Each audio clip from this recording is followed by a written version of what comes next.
Right, hey, what's up, everybody? Welcome back to the Distract Watch Party. My name is Nick. If this is your first time here, welcome.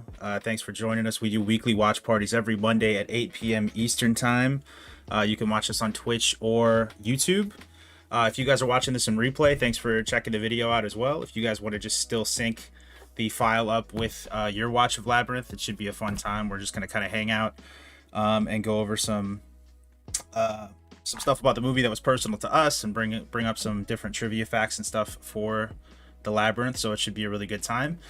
Today should be really fun because we are doing the Labyrinth with David Bowie and Jim Henson and everything involved. I also have a Jim Henson, a really big Jim Henson fan that's a friend of the show and a friend of mine, Candice. She's going to be joining us right after the stream starts around 8 p.m. Eastern Time, so in about 13 minutes. But this is the pre-show. This is just kind of where we hang out. We talk before the movie, catch up over the past week, get our snack and drink situation in order, and then if anybody's new and you guys need help kind of getting everything set before the sync, you guys can ask us in chat, or I have the directions right above me. But essentially, you're just going to sync with the thumbnail right there about 10 seconds into the movie. Once the countdown timer hits 10, there's going to be a countdown animation that triggers. It's going to count down from 10, and then it's going to tell you to press play. You'll press play and we'll all be synced up together. If for some reason you're not synced up, the duration timer on the next screen will be going, so you can easily fast forward or rewind to catch up with us.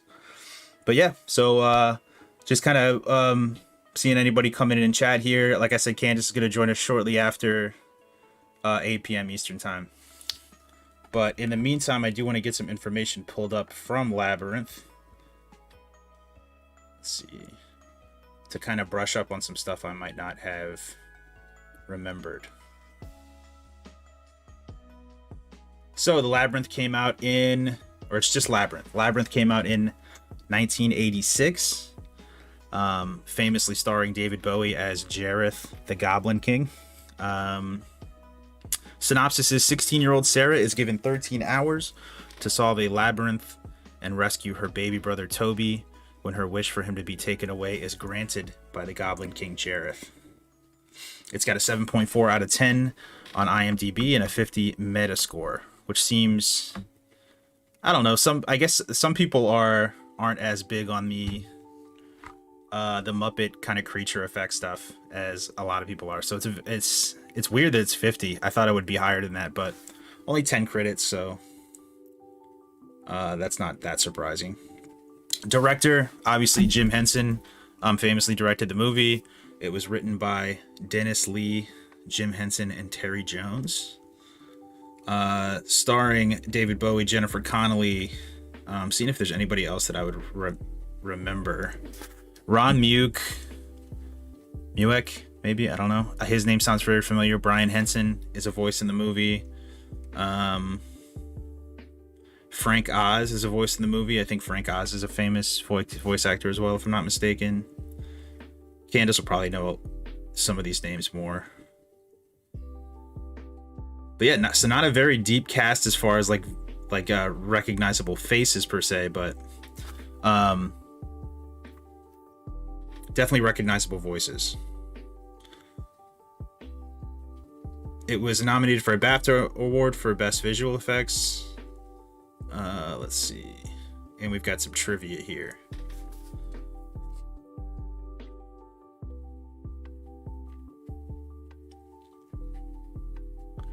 Kathleen says Frank Oz is Grover. Okay, that makes sense. So, he does the voice of Grover. I feel like he does other voices too, though.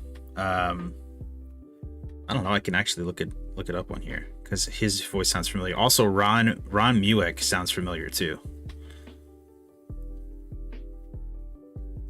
I don't know why. Maybe I'm thinking of a different person. I think I'm thinking of like a visual like sculptor.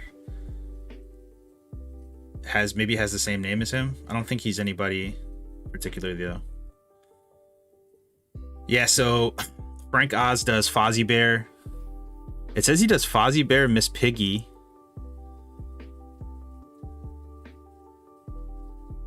Does he do Miss Piggy?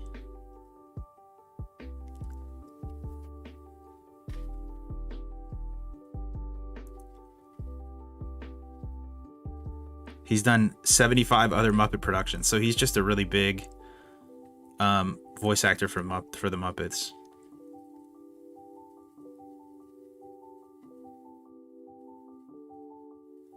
It says he also worked with James Earl Jones in Star Trek.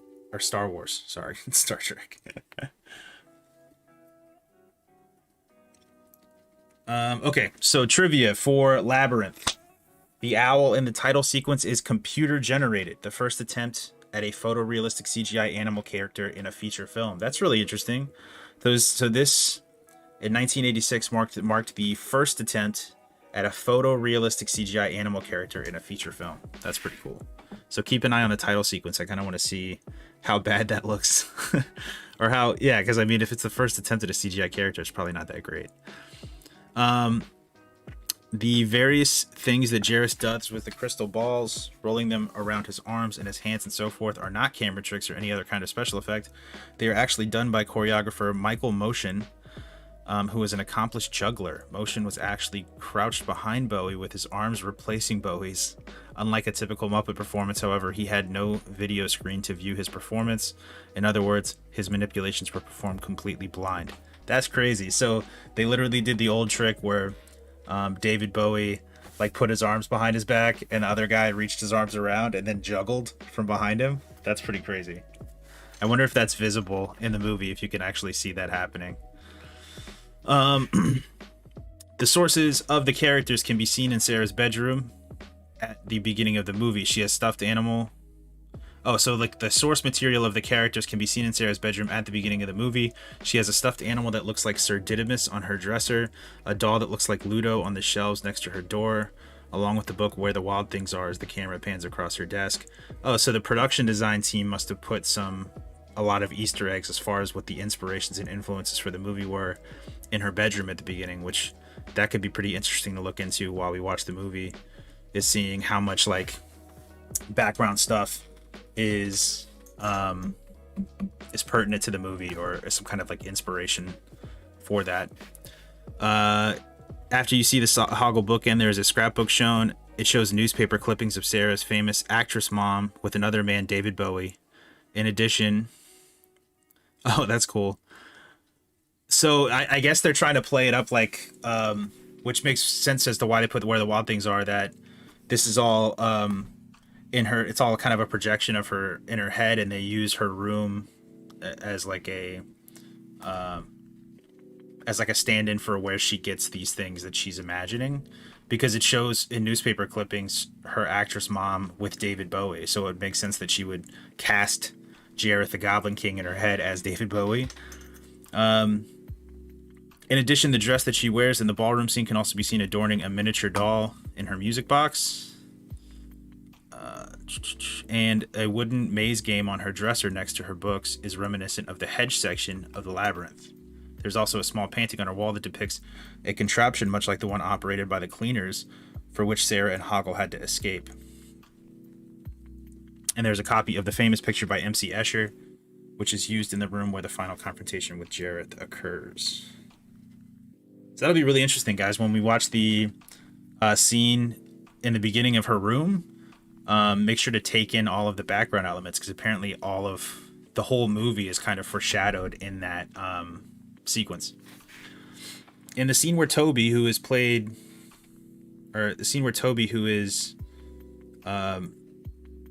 Sarah's younger brother, kind of the inciting incident in the movie is when he's taken.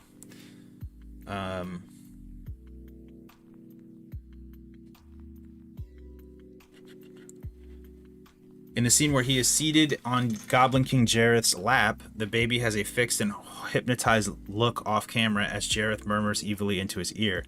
In fact, Toby screams so much during the many takes of this scene that something had to be done to keep him quiet. Fortunately, a crew member had a glove puppet, Sooty, for the duration of Jareth's speech.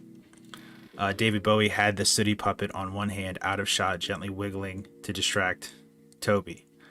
This child was entranced, hence the hypnotic stare and the perfect silence. So, one of the things about working with kids. Hey, Brian just came in. How's it going, Brian? One of the downsides of working with kids is having to deal with kind of the temper tantrums, and kids just don't care. So, you have to kind of keep them entertained. So that's kind of cool. Bowie had it's funny that in a Jim Henson movie, they obviously had to distract a kid with a puppet, and it was like a little sock puppet as opposed to like the really extravagant, complicated puppets that they use in the movie. But that's cool. Bowie had to distract Toby for that scene. So if you see that scene where he's sitting in his lap and he's looking like he's looking entranced or hypnotized, that's why. Hoggle puppet got lost on an airplane and remained undiscovered until it turned up at the Unclaimed Baggage Center, a store in Scottsboro, Alabama. When a worker opened the crate, he got a scare by the sight of the puppet. It is now on display in their museum. That's awesome. So one of the Hoggle puppets ended up in an unclaimed baggage center in Alabama. And can you imagine being that worker and opening a box and seeing a Hoggle in the box? That would be pretty insane. That's cool that they let him keep it though, and now it's on display in the museum. I don't know if when they say their museum, they mean like a museum in Scottsboro or the Jim Henson Museum. Maybe Candy can clarify that when she comes on. So again, guys, welcome. If you are here for the first time, thank you. We should be starting the movie in about 3 minutes here. All you guys have to do is pull the movie up however you can. So if it's via HBO Max or iTunes, or if you have it on Blu-ray or VHS, whatever it is, you're just going to sync it to 10 seconds in so that the frame matches the frame up in the top left of the screen here. Then just wait. Once the countdown timer hits 10, you'll see an animation trigger. It's going to count down from 10 and then tell you to press play. Once you press play, you should be synced up with us, and we can hang out and talk about the movie while we watch it. So again, I'm going to be joined by Candice. Candice is a big Jim Henson super fan, so this is one of her favorite movies. So we're going to kind of dive into what she loves so much about them, and kind of get her takes on this movie. She may know a little more of the inside baseball stuff about the voice actors or something like that. So we'll definitely give it a shot. But we got about 2 minutes here. I see Brian and Kathleen are in the chat here. Let's see. Brian, when's the last time you saw The Labyrinth? How long has it been?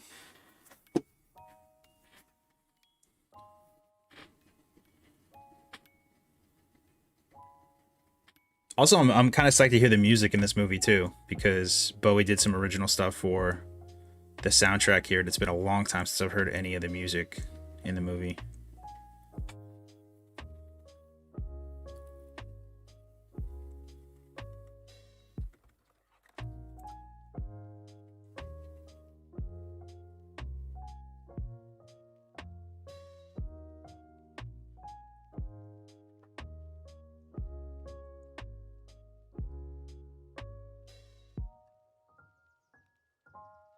The other cool thing too is Toby, the kid that plays the little kid that gets captured, is actually the son of Brian Froud, who was a concept designer for the movie, for this movie and The Dark Crystal. So that would make sense that Jim Henson would use one of his crew members' kids, as opposed to just like casting a random kid.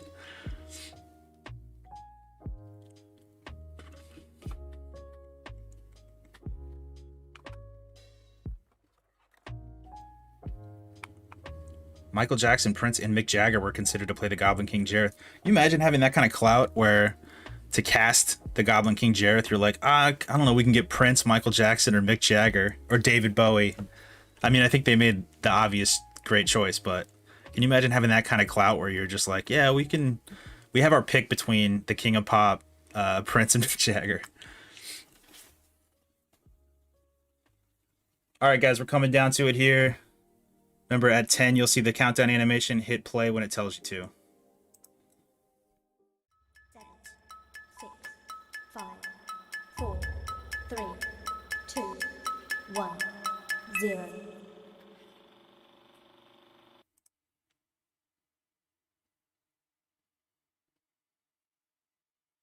All right, cool. Should be off to the races here. You guys should be synced up at about 20 seconds right now. So you guys are synced up. We should be all set. Now that the movie started, though, I do want to bring in our guest here. Candice is a friend of mine in front of the show, and I know she's a really big Jim Henson fan, so I figured I'd bring her on for this stream. Let me go ahead and get her in here. Hey. Are you still muted? Sorry. Yeah, I should be off mute now. Am I good now? Hold on. Okay, yeah, 1 second here.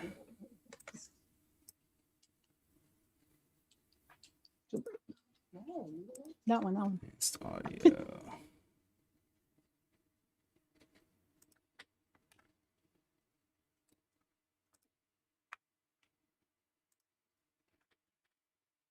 Okay, I think you should be good. Yeah, can you hear me? Wait, could you talk again one more time? Yeah, can you hear me?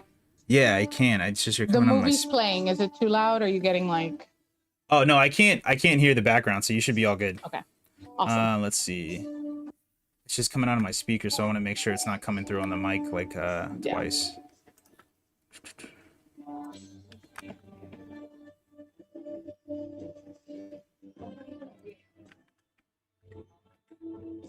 Oh, there's the CGI owl.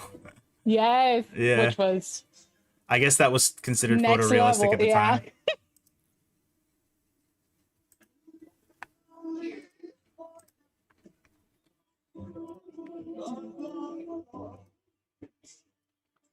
Let's see.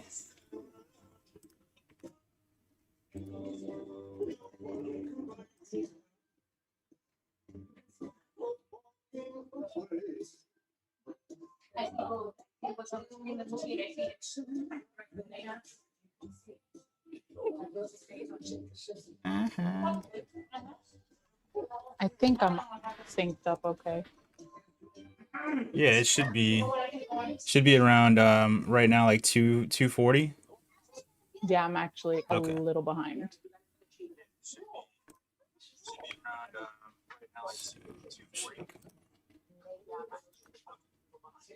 All right.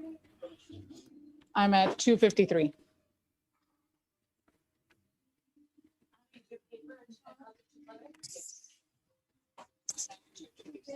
Yeah.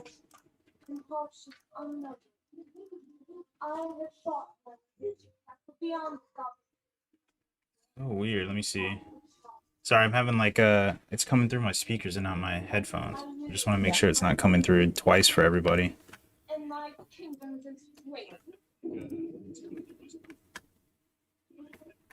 I've got it on mute on my phone, so I can't hear, but I can ask somebody here if they're hearing it double. Yeah, I don't know if Brian or Kathleen are on, if it's echoing, if it's coming through as an echo.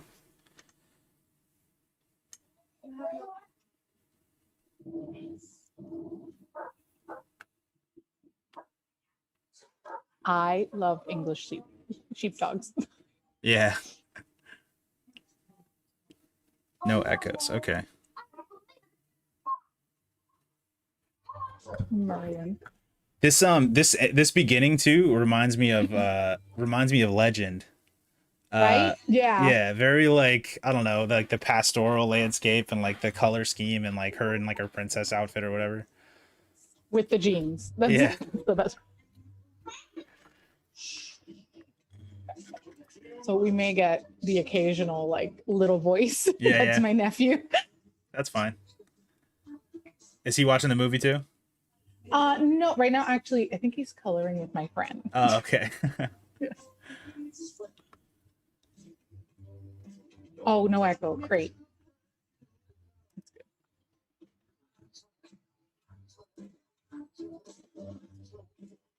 Sorry, there's going to be dancing because.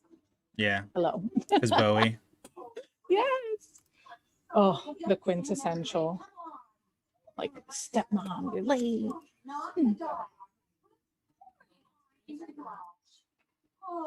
Poor Merlin. Go on, Merlin, go into the garage. Go. Sarah, you're an hour late. I said I'm sorry. Let me finish. Your father and I go out very rarely. You go out every single weekend. I asked you to babysit. Have you seen this before, Nick? I didn't get to hear the pre-show. Yeah, I have seen it. I have seen it, but it's been a while since I've seen it. She looks so young. Well, I think this was like her first movie. Yeah, I would think so. Yeah. IMDb open. It was one of her major. Oh, I was gonna ask because we were talking about it in the pre-show. Frank Oz, right? He's like a really big like Muppet voice actor, right? Yeah, he was like, if I understand, if I've got my Henson history right, Frank Oz was like there for a very, very long time, and he's like I know it said he was Fozzie Bear. Kathleen said he was Grover on Muppets as well. I think he's a couple different Sesame Street characters, actually. Okay. Oh yeah. Okay. So in the pre-show, we were talking about this. If you notice, I don't know if you noticed this too, but all of the stuff in her room is like little pieces of the whole movie. Yes. Which is pretty little cool. hints, things we're gonna see later. Like her mom's with David Bowie right there in that picture. Yes. Which is actually David Bowie. There's a Ludo. Yeah, like a stuffed Ludo on the bookshelf. And then a lot of there's like Where the Wild Things Are is on Bowie, there. Which there's Jareth. Right. On the So it all kind of makes sense as to why she kind of like projects all this stuff in there. But I thought that was pretty cool. And then there's the MC Escher stairway painting. Did you see that? Yes. And that's kind of like, yeah, it's really cool that the production design team put all those little details in there. Yeah, no, I like all the foreshadowing and then the callbacks, because later on when we come back to the room, that's when you really notice it. If you've never seen it before, like, so angsty.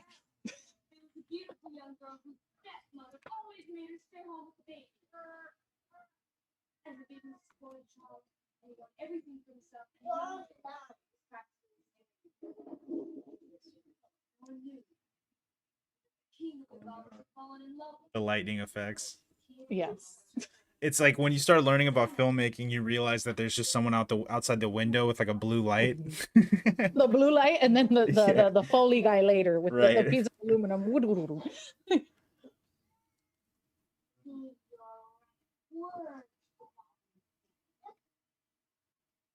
Take the baby to the dog. And you will be or maybe better.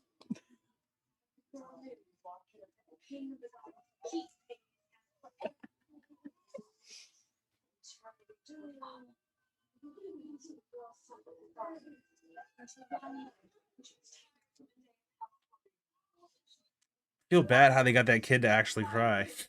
That that always bothers me in movies. Like I always wonder, like, what do they do? Do they pinch the kid? I know, do they wait till he's hungry? Do they let him fall asleep and 5 minutes later wake him up?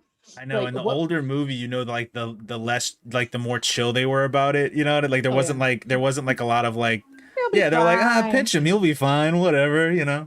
You won't remember. Who remembers when they were 6 months old? Give me a break. I think about that too, though. That or like if they get video of animals like being scared or like of being scared or something like that. I'm like, what did they do to get the dog to like freak out like that? Or what did they do to get the kid to like start crying? We broke the loop, right? Sorry, I had like a hiccup with my network and HBO Max was like looping the same scene. Oh no. Where are you by? I'm at I'm at exactly right now. I'm at 9:15. Ooh, I'm at 8:45. All right, let me try and get ahead of that. I've seen it a million times. Yeah. It's okay. So if you want to go to like 9:45 and then I'll just cue you when you hit play. You got it. Go color with Julie.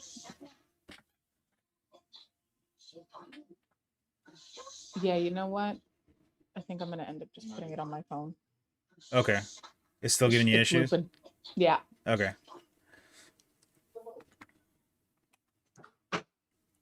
So I'll let you know when I've got it up here and we'll get the time again. Okay.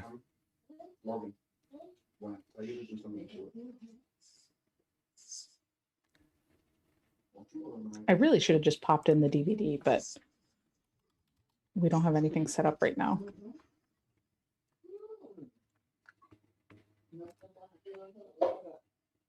Okay, where should I go? 11?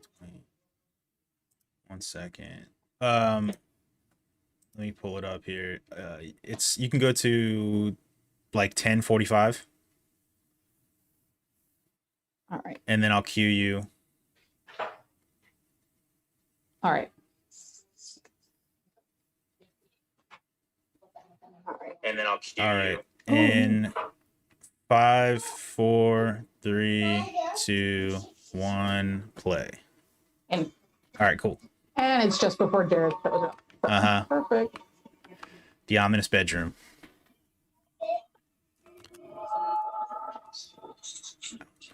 Are you picking up now that it's on my phone since it's kind of loud, or? I might be a little bit. It's just throwing me off because it's not coming out of my headphones. It's coming out of the speakers here. I don't think it's enough to, or I don't think we hear anything enough to like cause any issues yet, though. If Brian or Kathleen say anything in the chat that it's causing anything, then we can figure it out. I'm gonna try and pull up the video. Papa, can you go sit over there? You gotta sit over there. I told you. Or do you want to watch the movie? If you're gonna watch the movie, you can sit here. Watch the movie. Okay, it's right here. You sure? I think he's out of the frame anyway. Okay.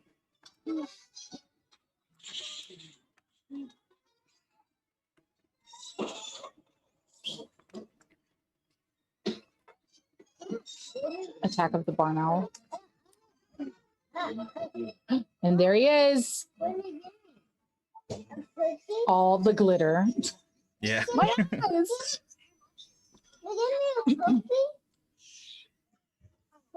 Did you hear in the pre-show that they had their pick between Michael Jackson, Prince, Mick Jagger, or David Bowie? I heard about Mick Jagger. I didn't know about Michael Jackson, and I want to say I knew about Prince as well. Yeah, but that's crazy that Jim Henson has that kind of pull, like where he's like, I don't know, guys, you want to get Michael Jackson, Mick Jagger, you know, David Bowie. Well, when you think about the time that the movie came out, you can't like it's a think about it. The Muppets were huge. Mm-hmm. The show had been. It's okay. It's okay. Yeah. Stop it. Let me mute for a second.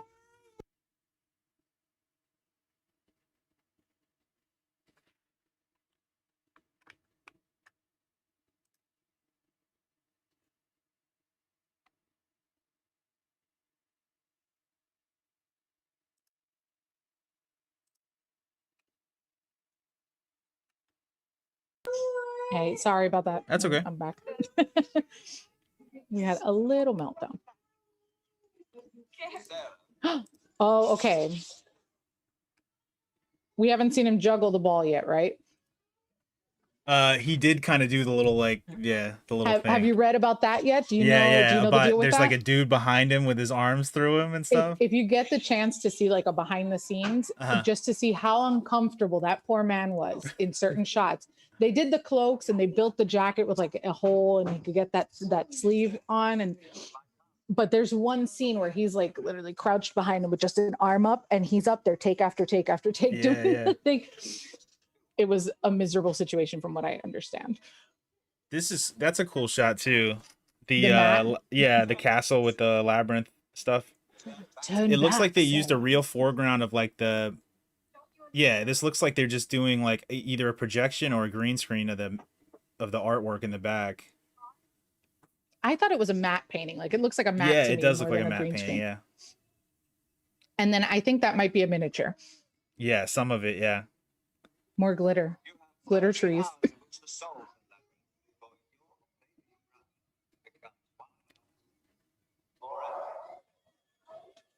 You know, it's cool.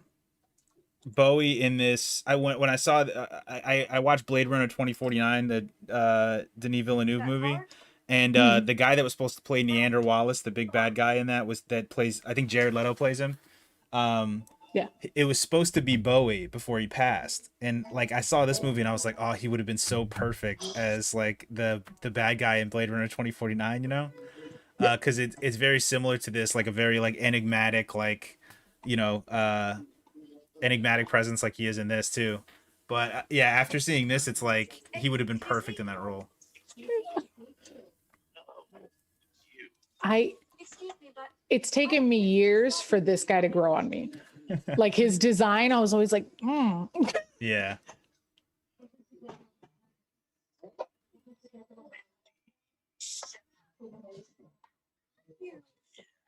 I mean, he's not a likable character, so I mean, I get why you wouldn't. No, and even aesthetically, like just like I was like, Yeah. like, it was like kind of creepy. Yeah. like granting wishes.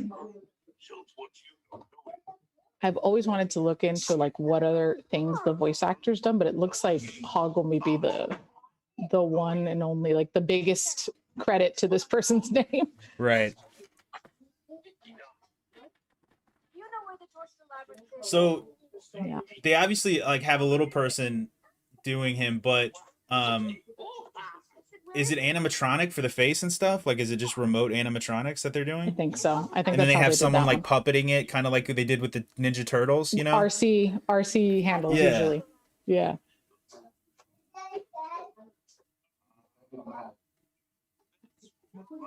This one I've never found out where, like with the Ninja Turtles, I know where the eye holes are. It's like right under the mask. And if you watch closely, you can see them. I've never found out how that poor person could see through that Hoggle mask. Yeah, he probably can't. Wonder if it's the nose. Probably. He probably can't see at all. I've got 5 steps to go, and then I can turn around any more That's than true. that. Yeah, might I hit can't see myself. where the eye Like, holes would be either.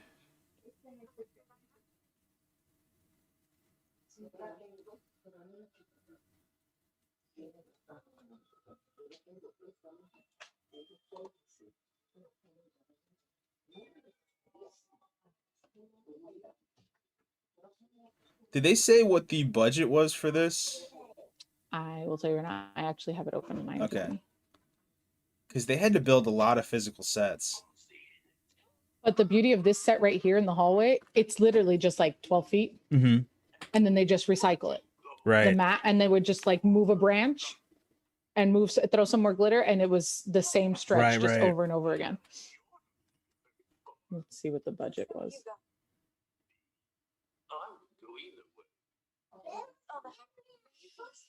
Okay, budget 25 million estimated, Okay. and it That's- only grossed about 13. That's decent. I mean, for 1986, that's a pretty sizable budget, I think. I'd say so. I think E.T. was, what, 10 million? So, I mean, I think E.T. was like $10 million. So 25 is pretty sizable for 86. I think that would probably be about double now. Like, if you had to comp it, it would be like Yeah. 50 million now for a movie, which is a pretty sizable budget. The eyes, the googly eyes on the wall. I know. And they blink. I think some of them move. These Yeah. right here. I've always found that curious. Like, how did they? How Like, they what did it? exactly was the puppetry used there? Like, was Yeah, it a so if I had to spring? guess, it's like it's just strings. Or like and when those they toys, move do them, you remember they're- those collapsible toys. Yeah, That you would, yeah, like, they're press and different. the They tension? collapse in different ways, and then they pull the Mhm. strings at the same time, and it just makes them move. That's what I would guess, but I have no idea.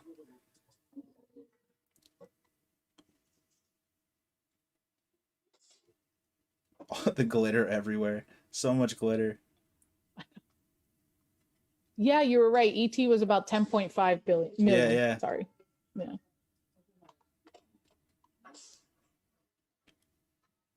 What do they mean, labyrinth? There aren't any turns or corners or anything. It just goes on and on.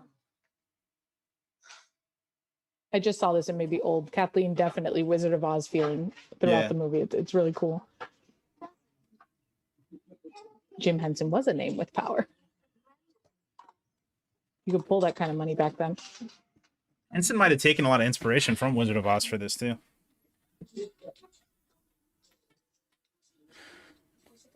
This poor girl had to run that little stretch like dozens of times. Yeah.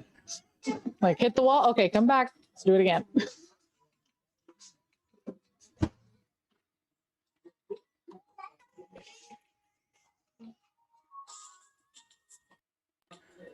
I'm kind of looking for the seams too, like where the set ends and then the background begins. It's really well stitched. Like you Do can't it really see every it. time, and I struggle with it every Yeah. single time.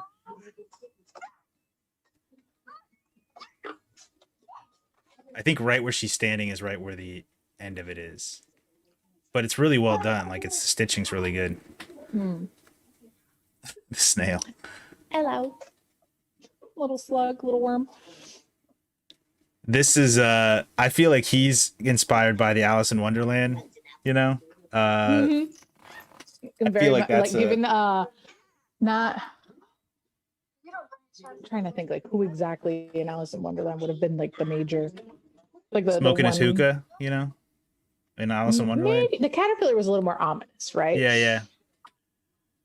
But there aren't any turns or any openings or anything. It just goes on and on. And It's all about things. It's just right here. where are they? There's one just across there. It's right in front of you. This is really cool. Come inside and have a nice cup of tea. There Meet isn't the nothing. missus. Of course there is. You try walking through it. You'll see what I mean. What? Go on then. It's just wall. There's no way through. Things So are this whole always movie, what she's you just see in her this room way. on DMT or something, right? She's rolling. You were supposed to be watching your brother. Right. What? She's obviously on some kind of crazy hallucinogen. Thank you. That was incredibly helpful. Don't go that way. That's an insane shot. Oh yeah, the going through the wall. Yeah, where she walks, because then when she walks left, it's The bricks are crazy. perfectly lined up for the angle that it's shot at. Yeah, it's, that had to it's be- beautifully done. Insane attention to detail to get that like perfect like that. And by now, and the workshop is they're masters at like force perspective, Hmm. because you have to think, especially in Sesame Street, all the monsters have to Yeah, be. yeah. It has to be on an elevated stage because everybody's underneath. You can't have everybody just sitting and crouching. So there's people standing, and these sets are built up higher. Yeah.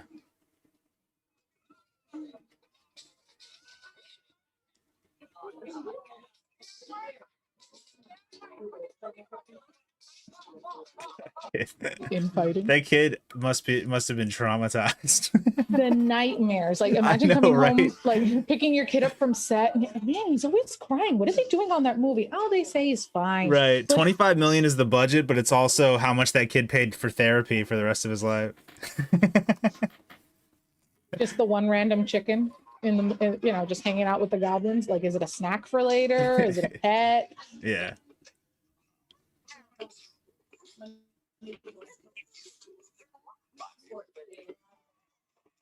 I think this one's my favorite number. Yeah.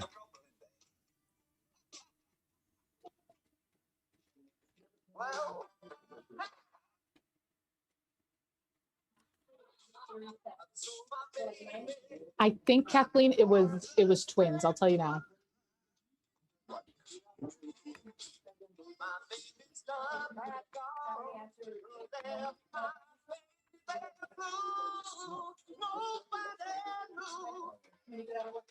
I like the necklace. I want to rock that Oh. necklace. It's a little big though. Get a smaller version of it. It's what's called a statement piece. Uh-huh. That's what Bowie was. Bowie was just a walking statement piece. Always Yeah. in any iteration. Thin White Duke, Aladdin Yeah. Sane,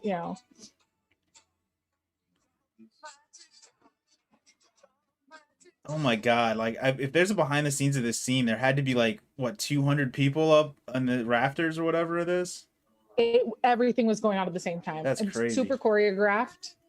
There's people underneath. There's people behind the walls. I think there's wire work as well. Yeah. It's just nut. The little voice.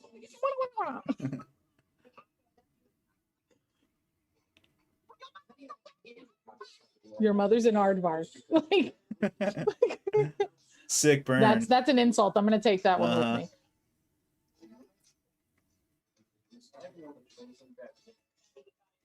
Oh, movies are terrible. Yes, David Bowie is legendary. Oh, hey I Jeremy, how's it completely going, agree. man? Yeah, no, it is. It's a fantastic film. All right, so it turns out poor baby Toby is just one Oh person. no, that poor kid. Yeah, and the guy's named Toby Froud. Like Yeah. they just didn't bother writing a name for the kid. That's the baby's name. That's the only thing he responds to. Okay, well we can change it. Right.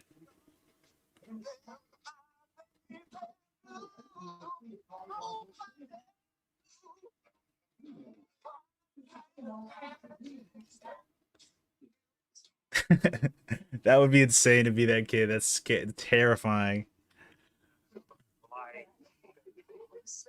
And he looks like he looks like he's traumatized the whole time. He's just Yeah. looking around like, He looks really uncomfortable. Like that. Even that laugh is like, yeah, ooh.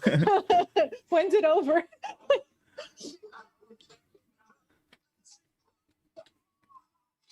Oh God, here comes that throne is pretty awesome too. the throne. Is very much a vibe. No, no. Yes, the flying baby. Like, And then he just walks away as it falls. It's insane. no, and then the ultra swinging, like just Yeah, like yeah. super. Oh, it always makes me so uncomfortable and so nervous every time I think he's gonna drop the kid. And I've seen the movie a million times.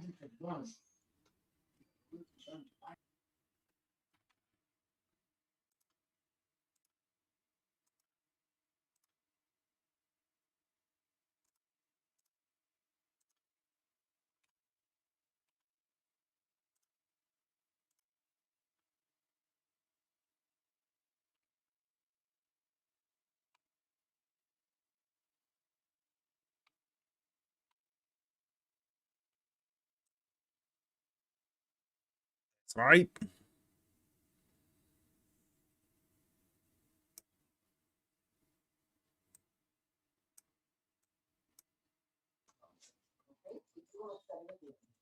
It's changing. What? Recurring theme. Unfair. It's unfair. Yeah, yeah. I'm the victim. Poor middle class white girl. Life is so tough. With a giant room, beautiful Uh-huh. house, lives in like she has that gorgeous park within Right. walking distance. With an awesome dog. She gets to Yeah, like, off yeah. leash park, no less. So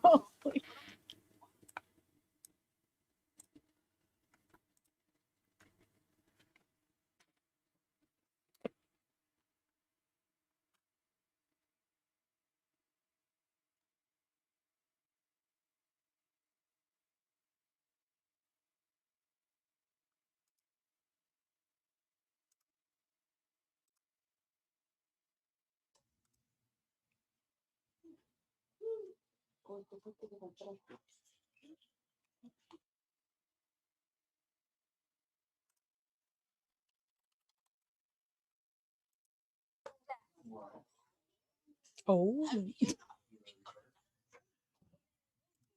So if you told me he said yes, I know the answer is no. Well, I could tell the truth. Then he would be lying. So if you told me he said yes, I know the answer would still be no.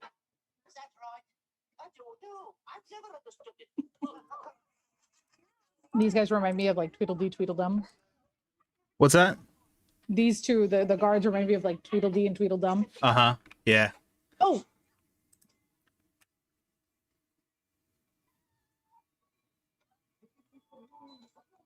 That's a cool shot with the hands and stuff and the tracking going down. yeah.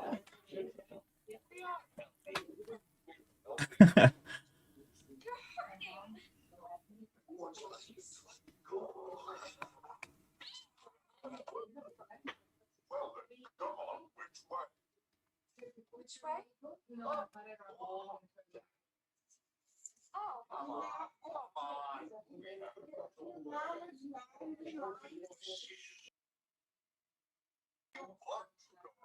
All the different shapes that you can make with hands are like fascinating. Yeah. Well, since I'm pointing that way, I guess.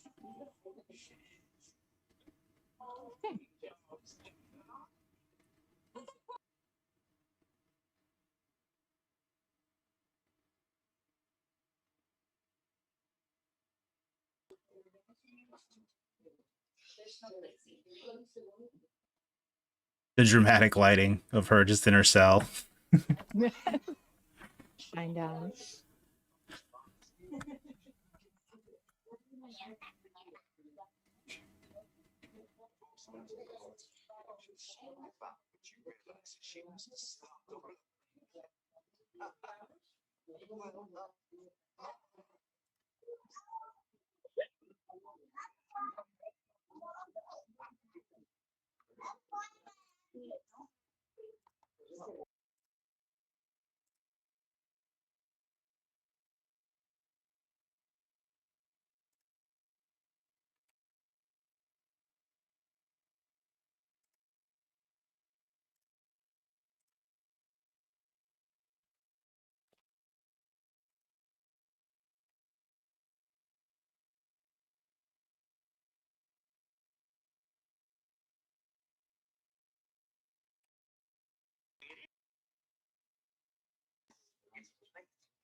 Nougliette.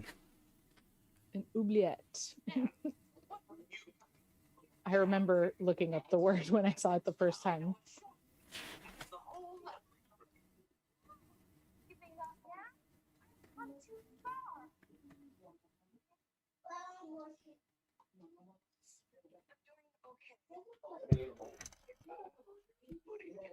So, what did you see? Did you see any cool Labyrinth stuff in the Jim Henson Museum?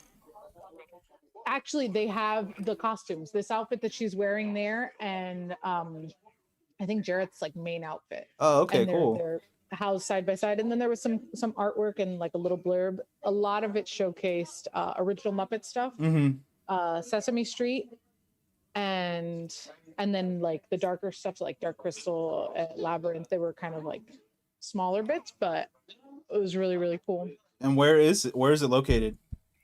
It's in New York. I want to say either Queens or Brooklyn. I just know I was in Brooklyn and I had to go far, so I think it might have been Queens. Oh, okay. It's worth checking out though. Definitely. Yeah. Because even if you just go for the Henson exhibit, it's really comprehensive, and it's got a lot of really cool artifacts that, like, not artifacts, but pieces that were either gifted or on loan from the Henson family. Okay. From the estate. Awesome. And lots of original drawings by him as a kid and like working throughout the years, all sorts of stuff. And even like his commercial history. Yeah. The company started out doing commercials and stuff. I like this concept a lot. I always thought this was really original. Oh, the door thing? Yes. Yeah, it's cool. Yeah, Brian, it's a great movie. I have yet to see that yet. I had to get my merch for it. You haven't seen The Lighthouse yet? Mm-mm. Oh no. It's intense. Is it? Yeah. I've heard some really good things about it. It's intense, yeah.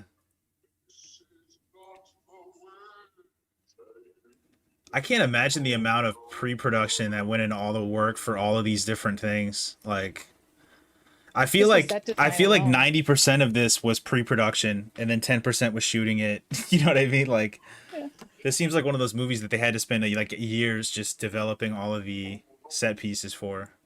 Yeah, like very little post. Yeah. Well, yeah, because I mean everything's done in camera for the most part. So, aside from that CGI owl at the beginning. Yeah. I knew a factoid on that, and it's like left me. Well, yeah, it said it was the first time anyone's ever attempted a photorealistic animal in a movie. So that's the one. Yeah, which for 1986, that the fact they even tried it is pretty admirable. I mean, it doesn't look great now, but it was the first. Yeah, I'm sure at the time it was like, whoa. Oh. That's a really cool switch. Yeah, it was. A little bit of lighting, a little costume, magic.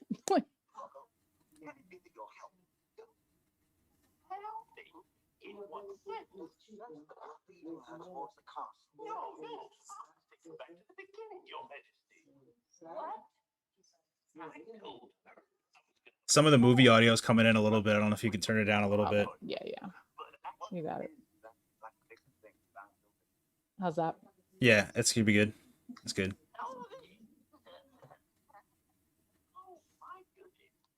So the Lighthouse is a weird as fuck movie. Okay. Yeah, Now you really got my attention. it is.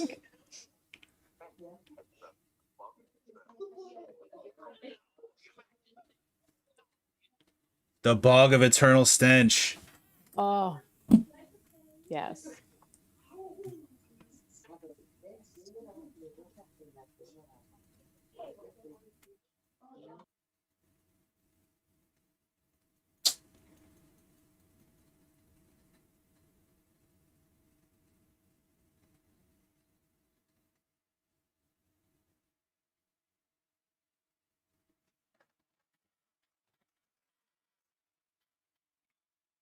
Nick, I may need to like disappear for 5 minutes to just Yeah. like lock the door and say bye to family, but I'll let you know when. Okay. Yeah, just let me know and I'll switch over and then switch back when you get back. Just text me when you come back and I'll switch you back to it. You got it. Oh, The Brian blender. said if we could recast the movie today with today's actors, who would they be? That's a good question. That is good. Who would you put as Bowie, as Jareth? Yeah, so I think based on the fact that he was looking at Michael Jackson, Mick Jagger, and all of those, it would have to be some kind of musical icon or some kind of like modern like rock star maybe. I feel like that would kind of get the same feel. But then again, I don't know how you feel too, but I feel like there's not a lot of like rock stars left, you know? No. Uh I'm racking my brain trying to think like who yeah. would be the musical equivalent, like icon enough. That it's like a dying breed. I mean maybe like the only one I can think of is the guy from The Strokes, like Julian Casablancas is kind of like a rock The star look, still. right? Like that could still work.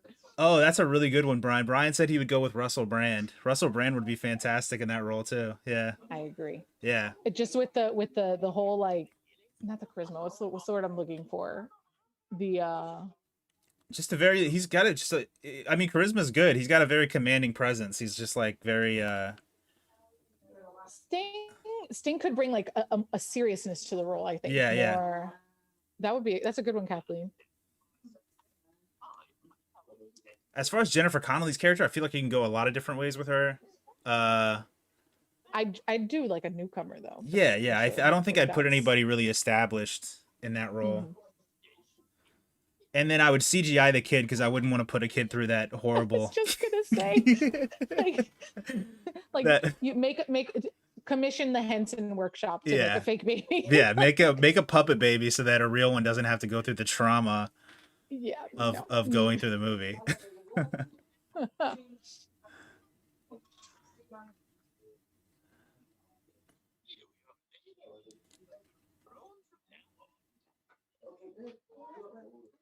And this area of the labyrinth is a completely different field. It's not like arid and dry anymore. Now we've got Mhm. greenery. Again, though, I do see. I know Kathleen said that the Wizard of Oz was a big one. I see a whole lot of Alice in Wonderland inspirations in this. A lot. I think a lot more than I Well, do the Wizard of clocks. Oz. Well, even this area reminds me of the courtyard for the Queen. You know, it reminds me Yes, of the that Queen of same Hearts. kind of aesthetic. And then the different doorways, him with the clock and saying like, you know, you have this amount of time with like his whimsical clock that he uses and stuff. It all seems very Alice in Wonderland to me. But it seems like it's more based on the book than it is like the adaptations.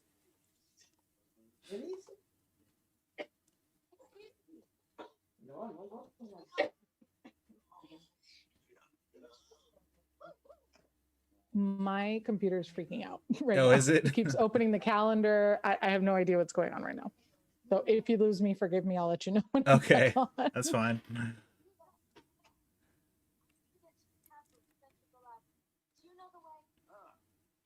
The character design on this guy is just like out of this world. It's really cool.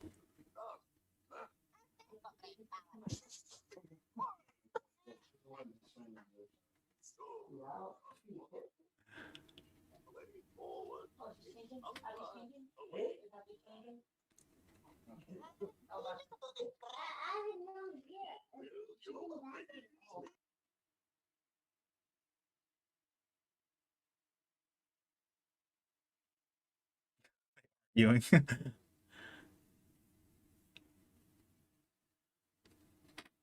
Now he's getting the silent treatment. Fine. You don't want my opinion? You don't want my help? There's something I think one of the things that draws me to these, like especially like Dark Crystal and this too, is that they're not too, there's like a darkness to them. They're like very like, some of them are very scary characters designs, you know?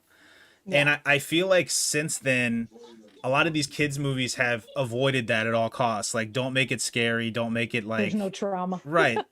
Right. The real world is scary. There has Right. to be that element of like Yeah.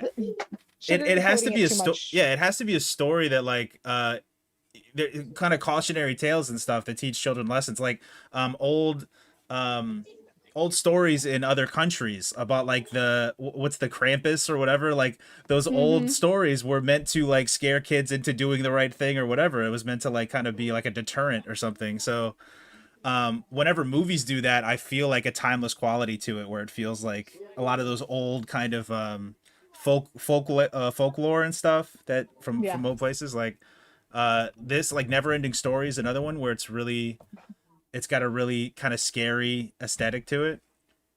So I don't know, I think that's one of the things that separates this from a lot of like modern stuff aside from the puppetry. Well, I was going to tell you, like, now people think of like Cinderella and Beauty and the Beast and stuff like that, very sweet and happy endings and stuff. But think about it, the old Grimm tales were, they never ended well.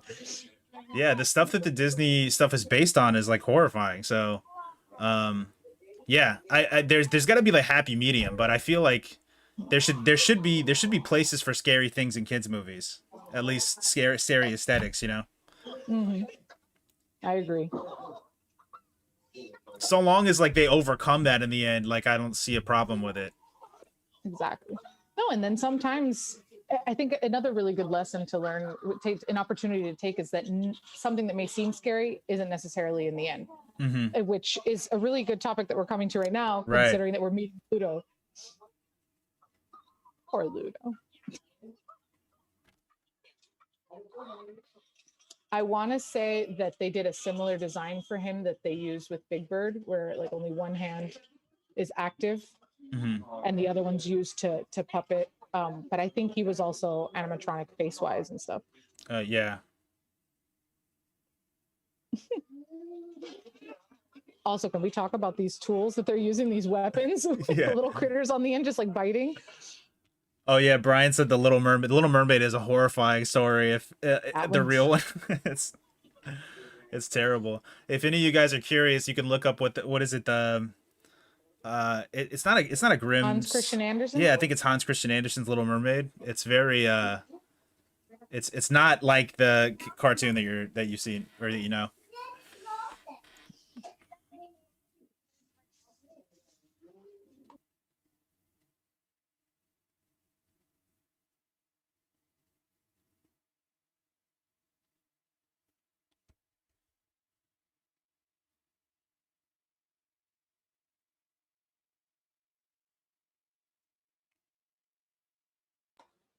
Come watch the movie. Kathleen said Jim Henson was good at creating those scary characters. Is there anyone doing similar type of characters? I mean, I know Brian Henson's been doing some stuff, but it hasn't really hit anything. Or no, wait, who did the Happy Time Murders? Was that? That was them too, if I'm correct. I'll check right now. A lot of it hasn't really worked. Yeah, a lot of that I don't stuff. think that went well. Yeah, it hasn't really worked out. I know that Brian Johnson did the Yoda puppet in The Last Jedi, which has obviously very polarizing stuff. Yeah, Brian said Del Toro. Del Toro's been doing a lot of really interesting stuff with physical puppets and animatronics and stuff like that too, and the scary characters too. Yeah, prosthetic actors too, or effects actors. So like people like Doug Jones or Javier Botet, because I'm really big on that too. So Del Toro is probably the most close modern equivalent to, as far as not only doing the physical effects but also doing the scary kind of that kind of aesthetic. I mean, Pan's Labyrinth is chock full of that very scary children's story kind of thing. That's the whole point of Pan's Labyrinth is it's this very scary children's story. But yeah, it's You know, it's not really popular nowadays. It might be due to the cost. I think a lot of times it's very much the cost of it, and also the amount of skill needed to pull it off is insane. So there's not a lot of people doing that now. it looks like yeah, Happy Time Murders might have been puppeteer Bill Beretta and director Brian Henson. I'm still looking. I'm having a little bit of difficulty. And that's probably the most Um, recent one that they've done. I don't know if Brian Henson's done anything since then. another like film franchise that kind of gives me that air with like the puppets and stuff. Hellboy. Hellboy, yeah, another Del Toro Hellboy, property, between yeah. just the background characters, especially in the Golden Army, when they go to that marketplace, there's just so many like characters and designs that you get. Really cool. Yeah. I'm gonna step away for a few minutes. I'll Okay. let you know as soon as I'm back. Yeah, just give me a text. Yeah, I feel like Del Toro is the modern equivalent. He's really the only one that's really kind of carrying that torch, I guess. It's called, yeah, Chris Columbus and Harry Potter did some physical stuff and some animatronics, but it wasn't Harry Potter wasn't as like, I didn't think it was that scary. I didn't think there were that many scary elements to Harry Potter. And Harry Potter uses a lot of CG. Del Toro was mostly practical throughout the whole thing.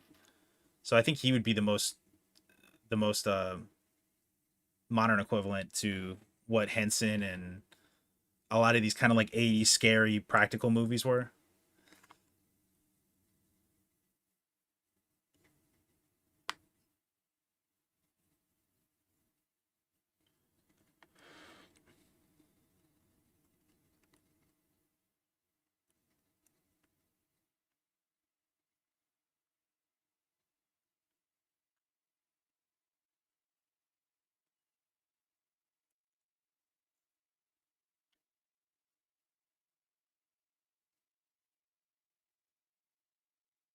I think what she was saying makes sense too, with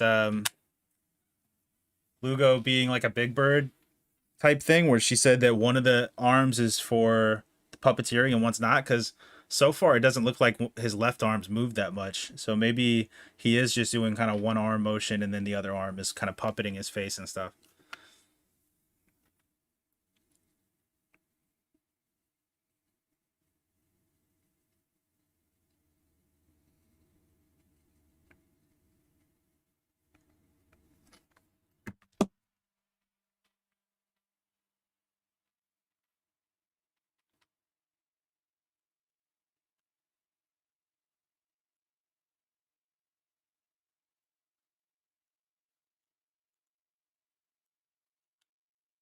Oh, Ludo's gone.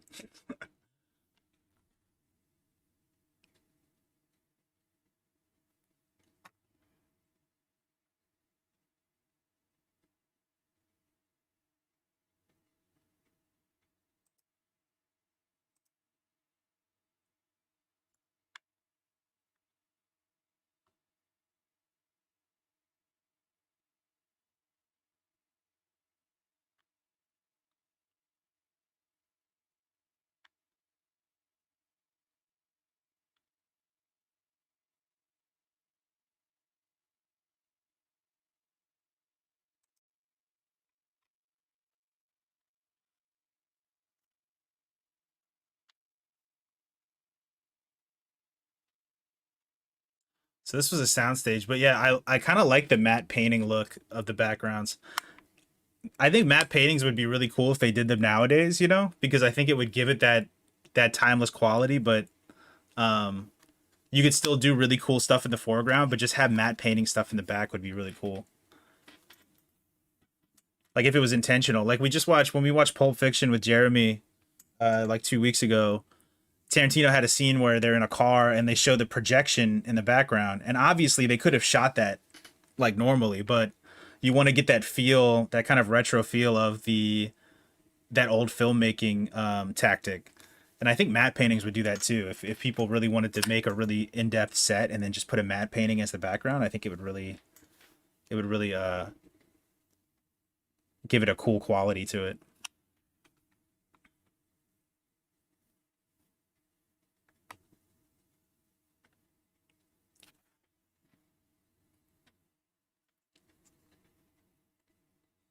That's fucked up, man.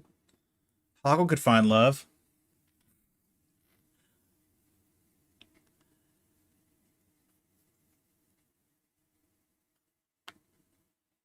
It's definitely a stage setting that they're on. I'm just saying that it looks like a matte painting style in the background, like the clouds and stuff. It looked like a matte painting that they've done because there's no movement, you know.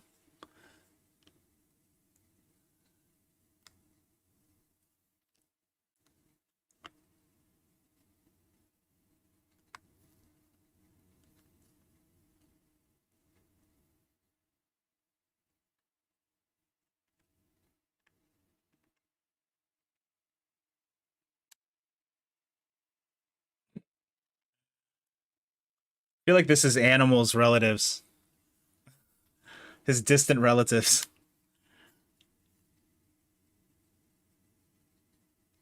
So these guys were obviously composited in. It looks like green screen work here.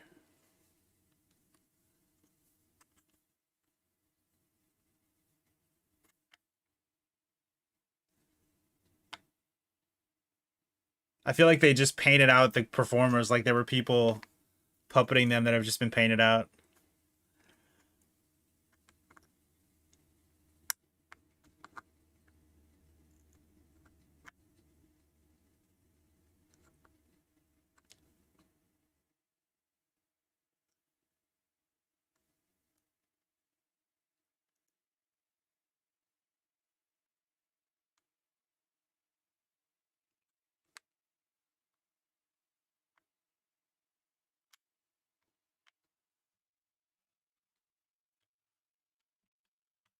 All right, Candy's back here. Cool. Hey. I lost my video for a sec, so where are you Okay. at? Yeah, so if you want to go to 5230 or 5240, I'll let you know and then you can press play. We're watching the weird pink alien things dance and Yes. stuff. So let me know when you're at 5240 and then you can hit play. Yeah, I'm at 52:45. 45. 5, 4, 3, 2, 1, play. Chili down. There Yeah. we go. Yeah. Yeah. I said when these came up, I said these look like distant relatives of Animal, you know? Yes. I can see that for sure. Like they're on the same I don't know if they're relatives, on the same evolutionary chart, you know? They have a distant relative somewhere in their lineage. Definitely color wise, like they've got the Yeah. same fur. Well, also just the crazy Yes. yeah, they're absolutely nuts.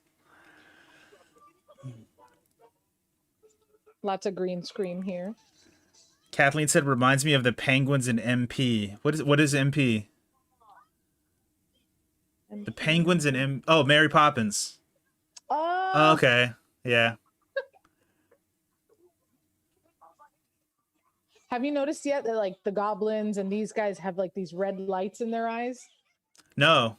It's like really off-putting.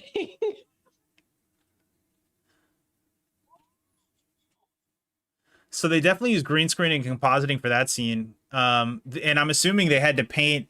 I'm assuming they had guys in either black or green screen suits, and they had to paint them out. You know, because just to pull off a lot of the stuff that they were doing with their heads coming off and stuff. Yeah. Legs for arms for legs, Uh-huh. stuff like that. Head on the butt. Yeah.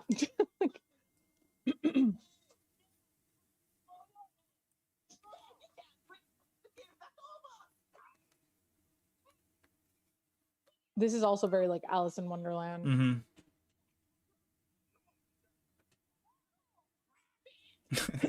Excuse me. Grab it.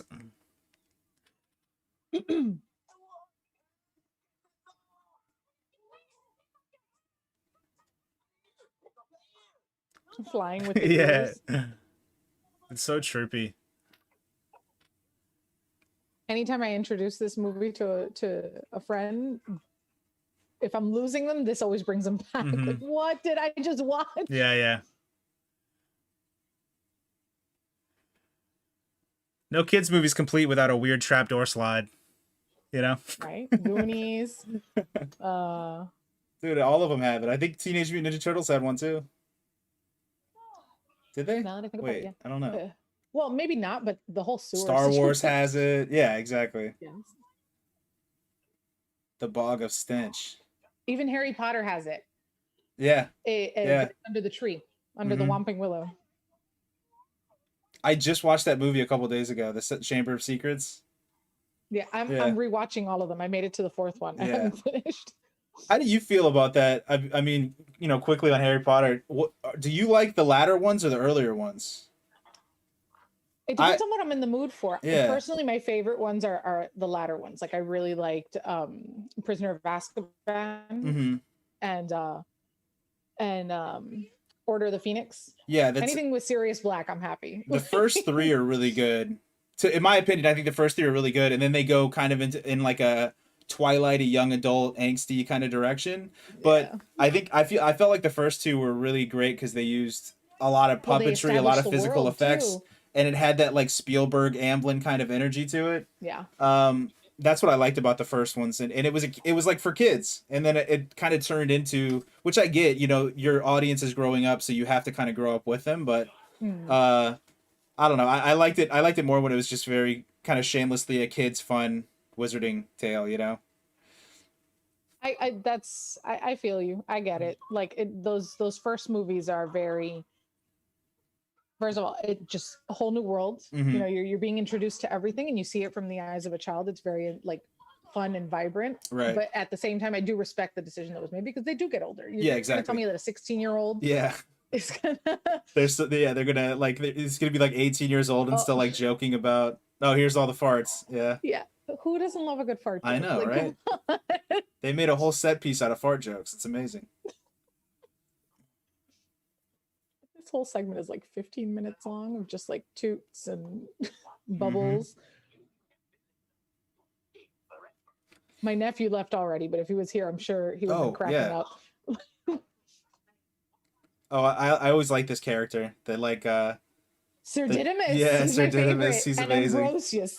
Ambrosius the dog. He gives me Inigo Montoya vibes, you know. Yeah. Very flamboyant Inigo Montoya. Mhm. He takes himself so seriously. That's what sells it. Yeah. The outfit, the regalia. Mhm. I love it.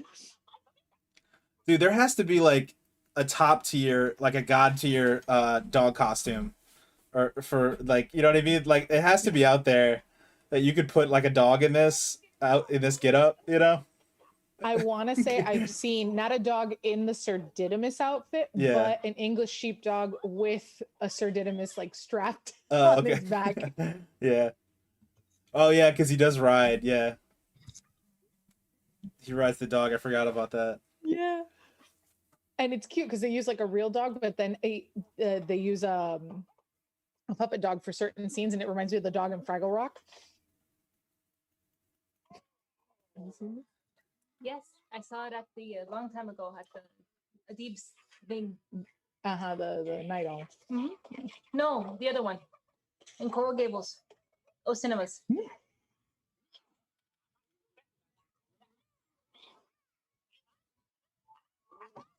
Have at thee. It looks like an Ewok. And the little dog barks. Yeah. It's not even a sword. It's just a stick that he has.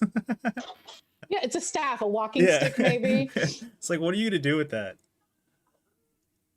Give somebody a small bruise at knee height. This really speaks to Jim Henson's talent and puppets. His whole team is great. Such an opposite. I could put that on my thing. Such an opposite. Such a big contrast to.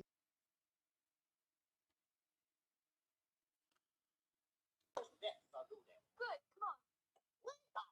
Yep. My secret power, my lady. I cannot get too far. I wonder how much time he spends brushing that tail. Mm-hmm. Perfectly coiffed.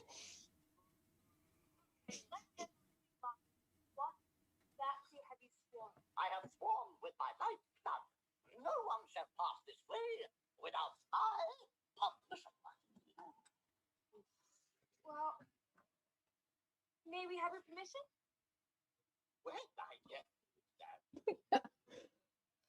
Never thought of that.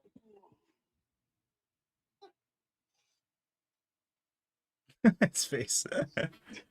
He's like really articulate, like the facial performances and stuff from them. Yeah, sweet lady. This bridge has not been put up.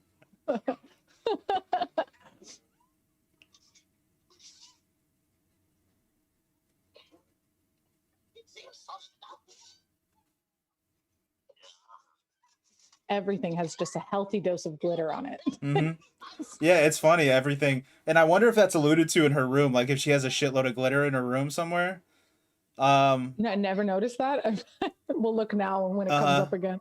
Everything has glitter on it, which it does make stuff more visually dynamic because it just catches light so well, but to put it on I think everything it is also a little lends to overkill. like the dreamlike nature of the whole Mhm. situation. And that it's a young girl's like projection of a place, so it would, I don't know about you, but every girl in 1986 had glitter on everything, every like little girl. My brother, just not someone up the very close.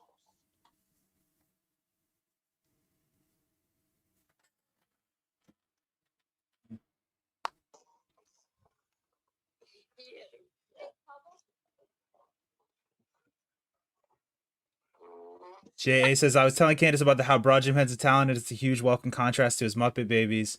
That's true. Yeah, his stuff is very distinct depending on what project he's working on. It doesn't all just kind of like blend together. The stuff in Dark Crystal is so different than a lot of other stuff, especially this too. The little saddle. He looks so happy too. The dog. This He looks like he's Over having the a rocks. ball, you know. I cannot.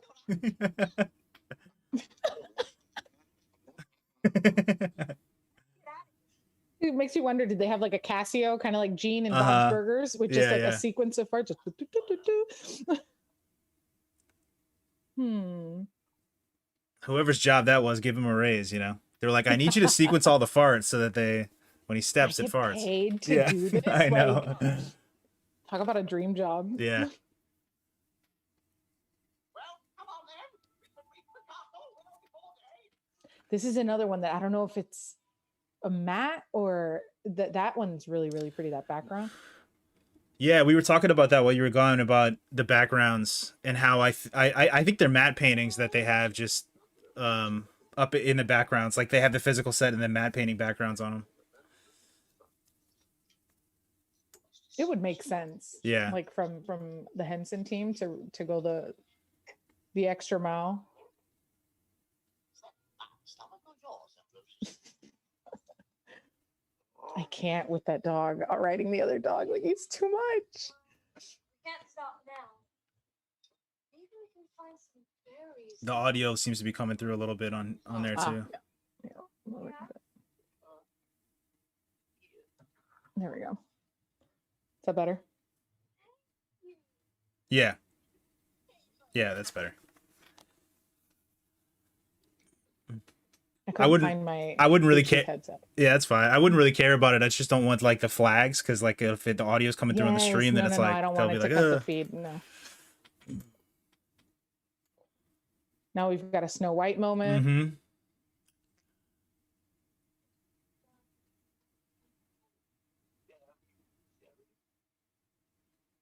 Let's see running off like that. A little hop.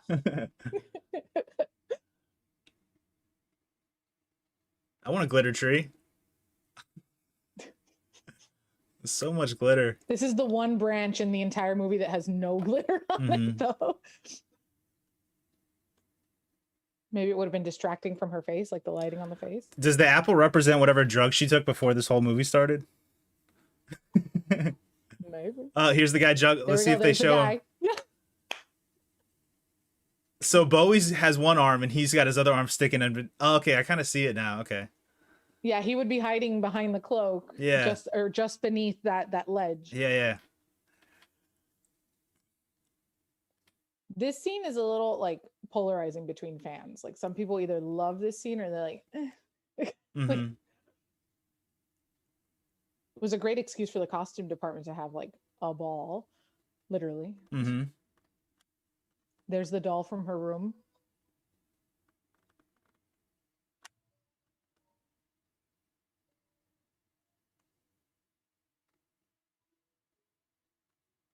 So 80s. Yeah, it is. The sleeves. I can't.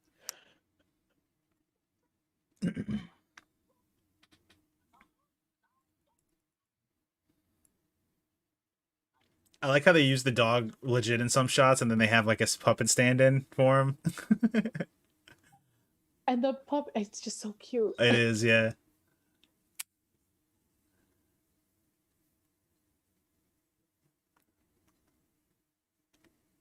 The masks in this scene are like really, really impressive. So what's happening in this scene with the bubbles? Is he creating like what's that Greek thing where a lotus flower where you take it and like you're trapped in like a like a dream type of thing? ideal dream situation that you can either choose to stay in forever or leave? Is that kind of what's going on? That's exactly what's going on. Okay. Or at least that's how I've interpreted it, because it doesn't end until she decides, that she's like, this isn't where she's supposed to be. This is the most 80s scene ever. Yes. Well, now that we've come to this point, you know that there's a ball, right? There's Jareth's masquerade. Like a real ball? Every year, it's Oh, a cool. whole, and people go to the nines. They build their gowns, they build these masks. Where do and they put it go. on? Is it like nationwide or is it one place? It's one place. It never moves, but it's been going on for a very long time. There was a point in my life where I was like, I'm gonna go. Yeah. But then when you start looking at the amount of money Yeah. you just have to throw just so that you fit in. Yeah. Just buying curlers, you would spend a lot of money. I think it's called the Masquerade of Jareth, not Jareth's Yeah. Masquerade. I'll tell you right now.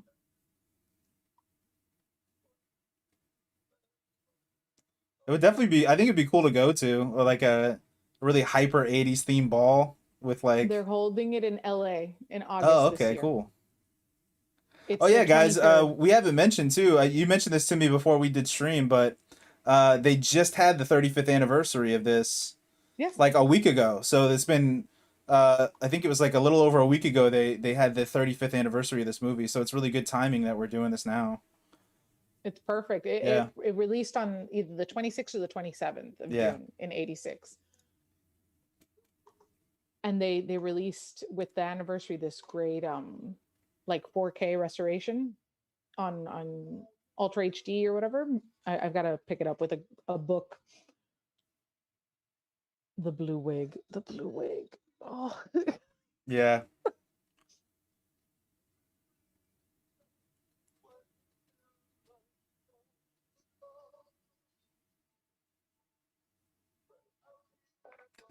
The screen wipes too. It's so awesomely 80s.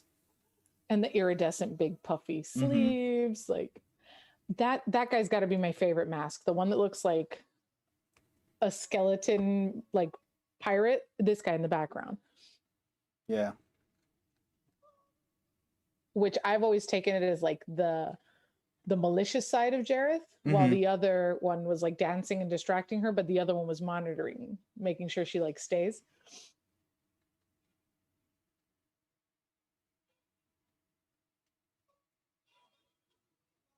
The claustrophobia.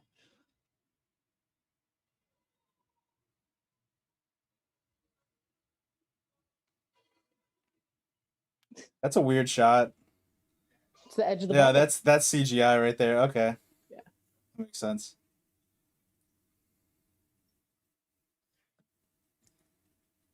Alice in Wonderland again. Falling down the rabbit hole. Yeah, exactly. Yeah. Another thing too that reminds me of that shot kind of reminds me of the Shape of Water, the Del Toro movie. Yes. You know, remember at the man. very beginning when she's sleeping and it's like she's underwater and everything's kind of floating up.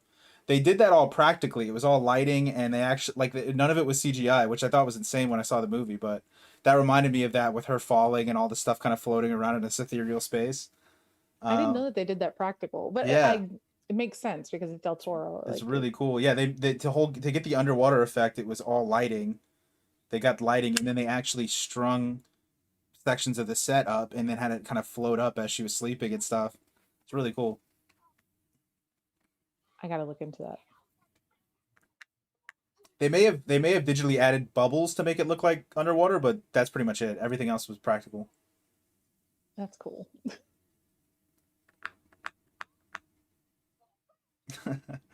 This Her lady design's reminds really me of cool a too. Garbage Pail Kid. Uh-huh. Yeah. This is what's his name? Grouch. Wait. Oscar. Oscar's grandmother. Oscar the Grouch. Yeah. Oscar's grandmother. Everybody here is related to someone on Sesame Street. Yeah. Oh, is that Lancelot?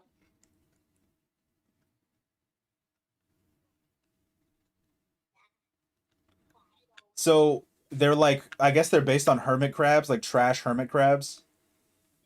Kind of, yeah. Yeah. Hoarding personified. Hoarders, yeah.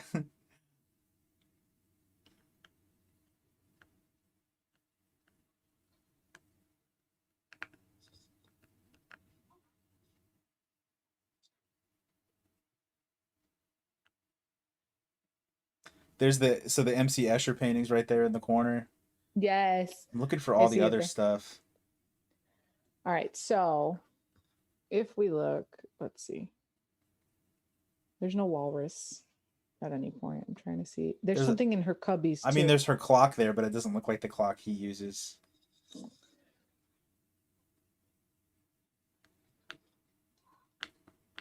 There's no walrus in this, is there? No. Yeah, okay, I was It's about just- to say. There's one on her nightstand, but Yeah. no.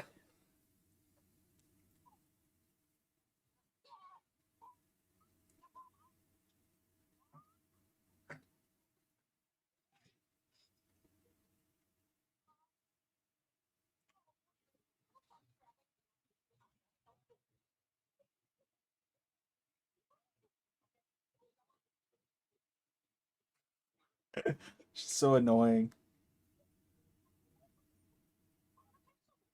Yeah, no. I also like, oh, look, see, there's you saw the dude, the red one?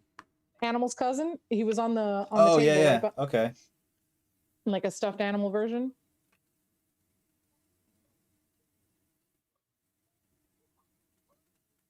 And there's Jareth in all his glory. Yeah. You can only see a part of him there. But this is kind of like the weight of like living in the past type of thing. Mm-hmm. Try to keep her in her childhood. Yeah, it's Look, the Wizard of Oz. Yep, Wizard of Oz. There you go. And there was also Where the Wild Things Are in there too, which I think is a similar thing too. So when I watched The Fall, I did a double feature where I watched The Fall and I watched Where the Wild Things Are, and both were kind of movies about kids populating magical worlds with stuff from their actual lives that they showed in the beginning. This kind of falls into that too, where the whole movie's kind of about it shows her physical space, and then then she's able to populate her dream world with all these different like aspects of her room or life or whatever. But that's very much what Where the Wild Things Are was too, with the kid in that story. That's true. That's true. It's same parallel. Mm-hmm. Oh, and that was the music box with the dress from the bubble scene. What's that? She just threw the music box that had the Oh. dress. Mm-hmm. I always thought it was so cool how the walls came down like Yeah, blinds. that is really cool. And the room's just buried in trash. Sir Didymus to the rescue. Yeah. Ludo, I can't. He's so cute. It's just this big goofy guy, and there's the puppet dog, Ambrosius. Yeah, Sir Didymus is the best part of the movie, I think. Easily steals the show. And this next bit is like the best siege ever. It's too much.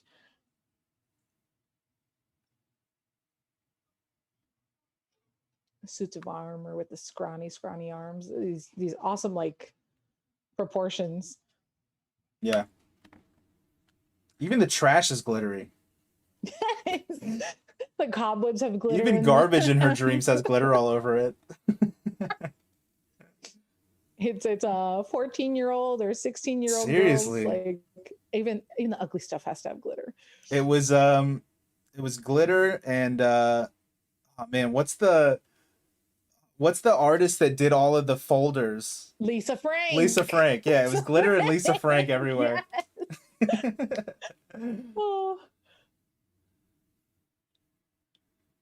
I love these little houses with like little windows and everything's kind of like off kilter.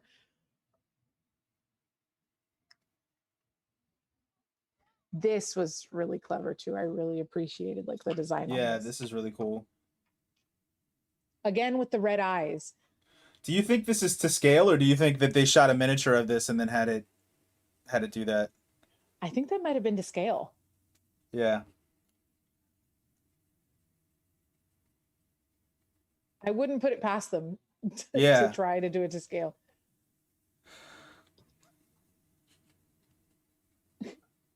Yeah, Brian, definitely taking us back to elementary school. Between the glitter. Oh no. Mhm.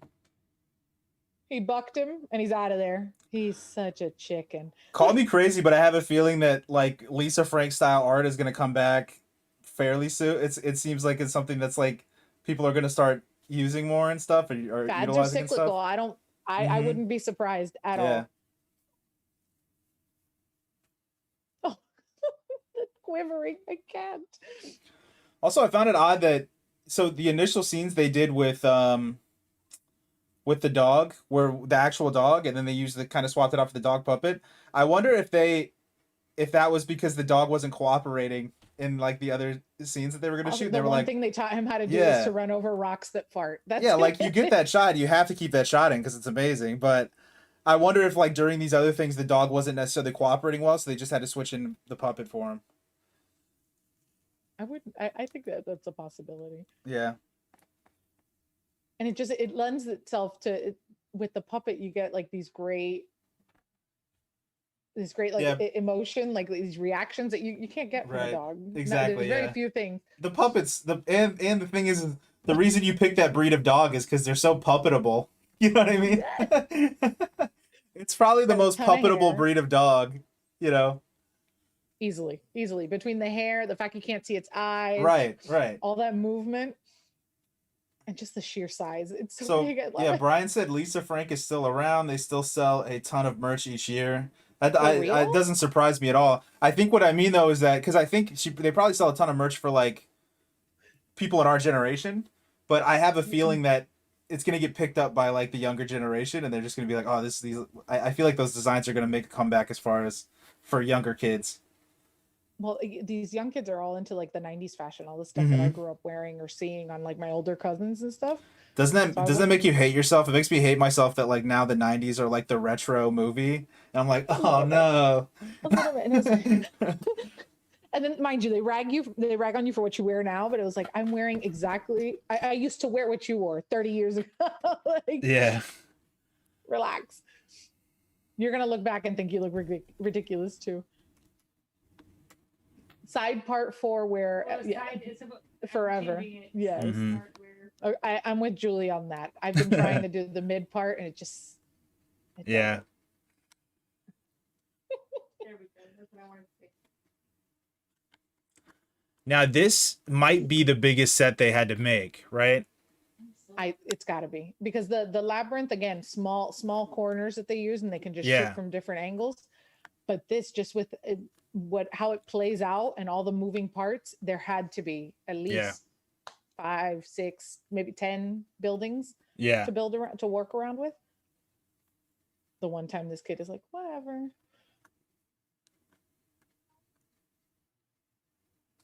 Oh, so this might be the scene that we're talking about because Mom jeans.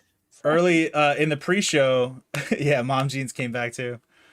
In the pre-show, they showed the kid sitting in his lap, and he looked like he was just kind of like lobotomized. Yes. Apparently, the kid was crying so much that David Bowie, you only see one of his arms in that shot. He's holding a puppet on the other hand, and he's like distracting the kid so they can get the kid a shot without crying. I've never heard that. Yeah. So on that shot where that kid's just sitting there, just like Like apparently David Bowie was playing with a little sock puppet thing to keep his attention. Okay, these little guys, like riding those two-legged critters, like kind of like Yoshi. Yeah.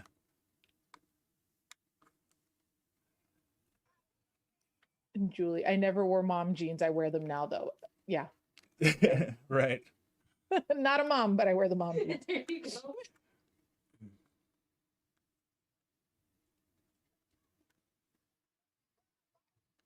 Ambrosius retreating. Just think about it. You build all those buildings to then just demolish them. Yeah. Chi, I feel the pain. Yes. Yeah. Yeah, by the We time talk about the kid. by the time you get back into the jeans, they're not cool anymore, and it's like, gosh, dang it. At that point, I did the work. I'm gonna wear Yeah. them, even if I look Right. out of date. We talk about the poor kid being like traumatized. What about these poor chickens on set with these things just running by? Well, that's what I was saying when you were saying they destroy the buildings. I have a feeling, and I'd be interested to see when they destroy them, if they're like, if they kind of like fall apart like Lego bricks, kind of like where it's like pieces instead of just actual like destruction. Because the amount of choreography for these shots, you have to like, I feel like they had to shoot multiple takes. So I don't know. I feel like it makes sense to make it like destructible, but not really. But like you can put it back together to shoot together. it. Right. That would be my thing is like, I would hate to have to get all this in one shot with the amount of people and choreography that you have to like set up for it. So many different ways it can go wrong, you know? Did you catch one of my favorite little designs, the living cannonball, where they shot the spiked cannonball? I had the little legs and he was stuck in the wall. I remember that from when I saw it last time. Yeah. Yes. A joust, because what's a night without a joust, right? Oh no. No. And he closes the door for good measure. A red knight, yes.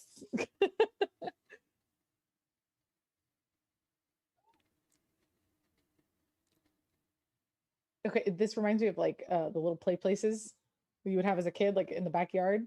The teeny tiny door. Yeah, yeah.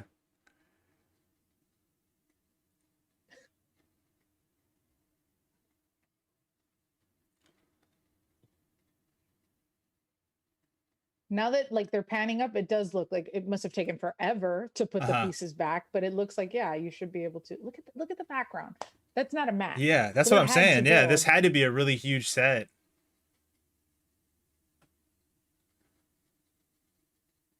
There's a flying critter. Well, this is probably forced perspective, so I'm sure it's scaled down in these, but this set is still a pretty big set they've got. Another thing that I really like about the Henson movies is the small details. There's little, like that little guy flying by had nothing to do with the main scene, but after you've seen the movie a million times, you notice these things. Yeah. Oh. I love all the different colored knights. I guess that's how you separate them and make them like they're the more important leaders of the thing. It kind of gives you like medieval time vibes. Right. Go Red Knight. Yeah, exactly. Yeah. If the medieval time knights were in these costumes, I would go like every week. Easily. For Especially sure. with the tiny legs. Yeah, with the little horses and stuff. Yeah, 100%. Big dome helmets, a blue one. Yes, the set design is crazy good. Julie, I agree. The Song of My People.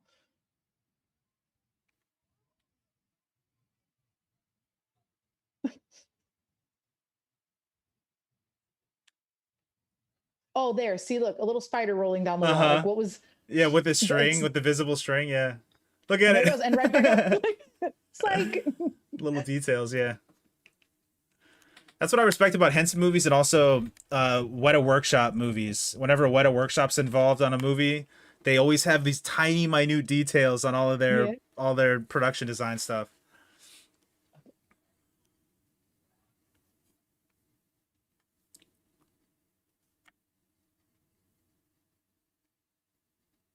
these cloaks are like Yeah, Julie worthy said, of a rock "Save star. them; they'll come back." Yeah, Brian, just hold on to the jeans because they'll be back in like 5 years, 10 years, whatever.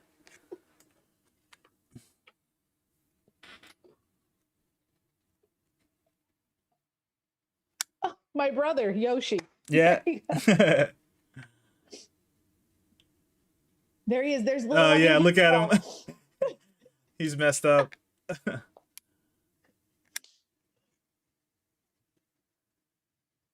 One chicken just chilling in the road, unfazed. Oh, these chickens were like had to be horrified. And after what Brian brought up a couple weeks ago about the Milo and Otis thing, I'd be horrified to know what happened to these chickens too. Milo and Otis was around this. What was it? I think it was it early '80s or early '90s? I think it was like mid 80s, like it was right around this time, like mid to late 80s maybe.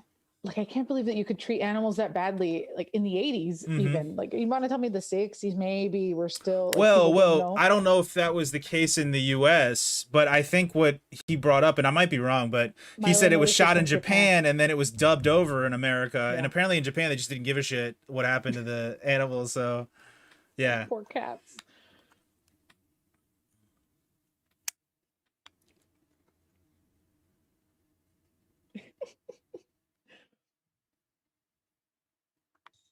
I'm jealous of Sir Didymus's hair.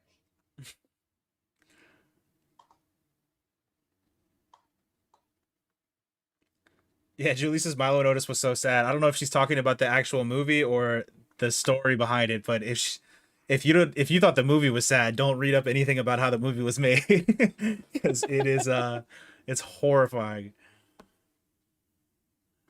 I remember like my mom hating that I dragged her to see it, but I don't, or that I wanted to watch it on TV when it was on. I honest to God, I can't remember anything about that movie. Well, yeah, other because than it's a I don't pug and even a blame cat. I don't even blame your mom, because can you imagine if like a kid was like, "Hey, do you want to go see Beverly Hills Chihuahua in like live action?" Oh. I'd be like, "No, give me anything except that." Anything else, please? There's like a million Pixar movies. Yeah, Like 10 times right. better. Do we have to watch George Lopez voice a Chihuahua? Or Exactly. oh, Or here just comes any the of those MC Escher. movies where they have actual animal actors and then just guy voicing them as like as if he's a real dog. They're terrible. I hate those movies. Yeah, that's not exactly.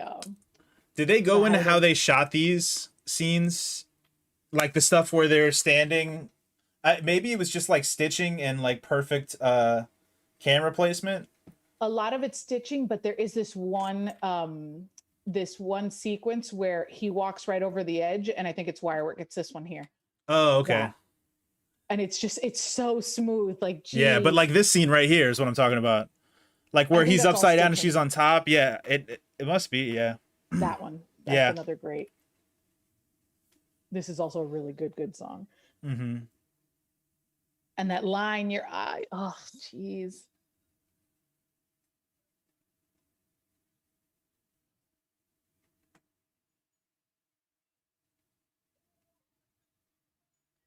Reverse. This scene gives me the most anxiety. Did you see they just because of reversed the that kid. to get Yes. the bounce it back up to him?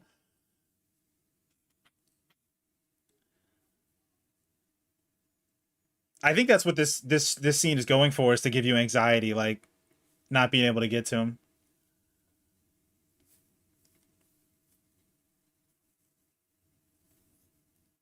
And the older I get, the more anxiety it gives me. I Mhm. don't know if it's like maternal instincts kicking in Yeah. or whatever, but it's that poor kid. I'm like, no, don't get too close to the edge. I can't. Oh God, he's Yes. sitting on the edge there. Precariously perched. Yeah, It's like, I'd be really interested to see a behind the scenes of this scene and how they shot this, because it's really if insane. I get the new edition that came out, I'll let you know Mhm. what kind of like extras they have. Yeah. I'm hoping that they have like really good documented stuff for behind the scenes. She must have been exhausted. All those stairs. Okay, let's do it again, Jennifer. That was great, but one more time. Yeah.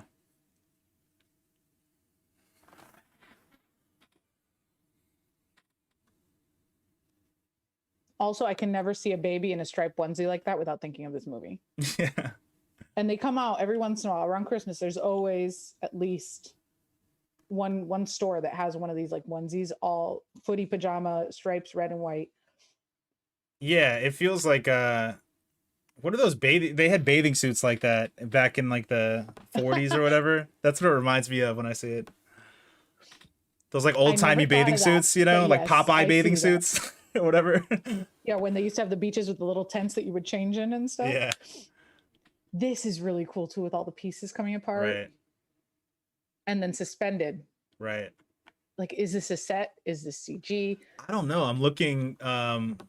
It might be green screened to a point, especially because now they're like blurring the edges to kind of maybe hide that effect. I tried to duplicate that like blurring edge with Vaseline and saran wrap on a camera once for school. Really? Yeah. Did it work? It was not as pretty. I think I could have finessed the Vaseline a little better. Yeah.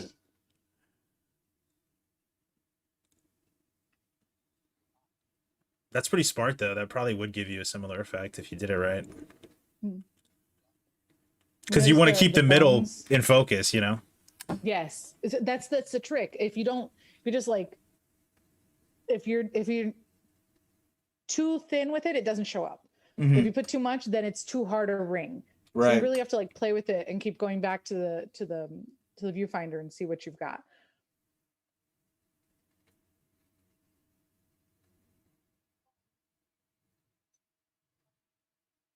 Coming full circle. You see the bones in the coat. I think this one was in the museum as well. That Or at least there outfit? were photos of it. Yeah. Yeah. CGI right there. Yes.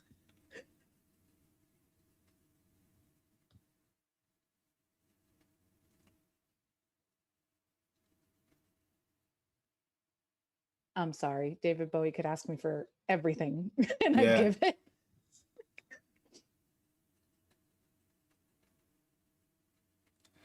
Yeah, now that I'm watching like this scene too, I don't know that I could buy Russell Brand in some of these scenes because I feel like there's some scenes where you'd have to take him very sincerely, and I don't know. And he's always so like over the top.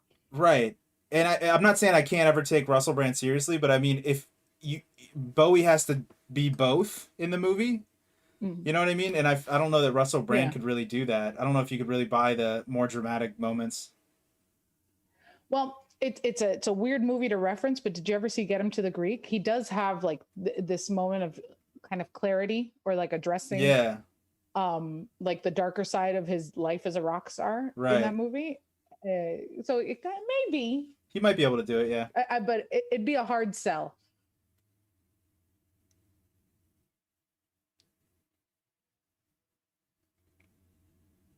The owl is back. That's not CG. Is it? I think that's I think it might have been a puppet and then I think the beginning scene was specifically CG, but I think that was probably a puppet. Casey said, "Oh God, no!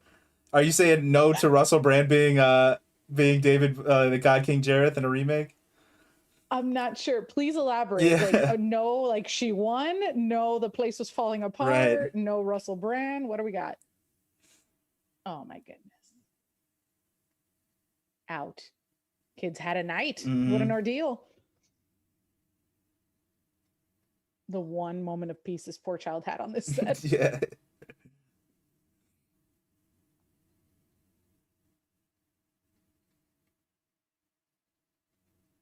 Big sister mode.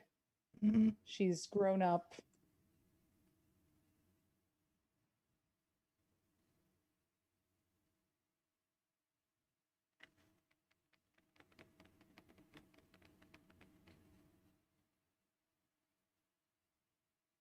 This also seems like the most completely not possible house. Like it's just so awkwardly laid out. Yeah. Well, it's probably a set. It's probably not like it's probably an interior set because they had to control. Because I'm sure they use the same room for that trash sequence. You know? So. Yeah. Yeah.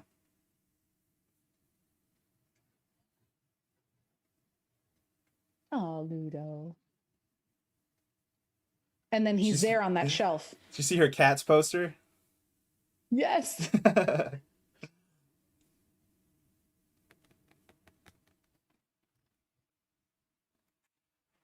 Who's the Can't actor get that played closer Beast? Do again. you mean Beast in the live action, the newer one, Kathy? Because if so, that's Dan Stevens. I don't know who played who was like a voice I'm actor not for him. sure. I'm assuming she means the live action since she's saying what actor. But Yeah. his name is Dan Stevens. He's really good.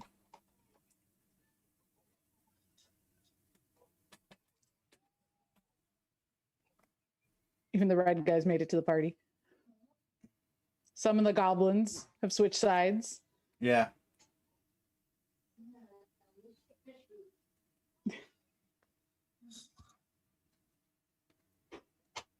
Yeah, Dan Stevens could probably do it. I mean, again though, I think a musician would make sense. I just don't know who would be it, you know? The I Goblin don't King. know. Could you go with a girl character in that? Well, yeah, I mean, you probably could because I was just thinking like a Beyonce type or like a I don't know, like some kind of like really big That could work. Like, well, maybe. maybe not Beyonce, but who would you? The only other thing that I could think of, just because of the recent like looks that he's been pulling, even though he's really young and he's not huge, but maybe don't kill me, Harry Styles. NPH could work, Brian. Oh my god! And he's got the magic Oh thing. yeah, He could yeah. do the sleight of hand. There's no need to put some poor Frenchman to hide Yeah. behind a cloak. It's true. Yeah. Awesome. Oh, Brian Henson voiced Hoggle. Why did I not know that? Yeah. Or did I forget? Not Mariah, Catherine said. No, not Mariah. No. Agreed. All right, well that was Thank that was you so Labyrinth. much. Yeah, no, it was a lot of fun. How long it had been since you had seen it? This may be a month. I A watch month. this all the time. Yeah.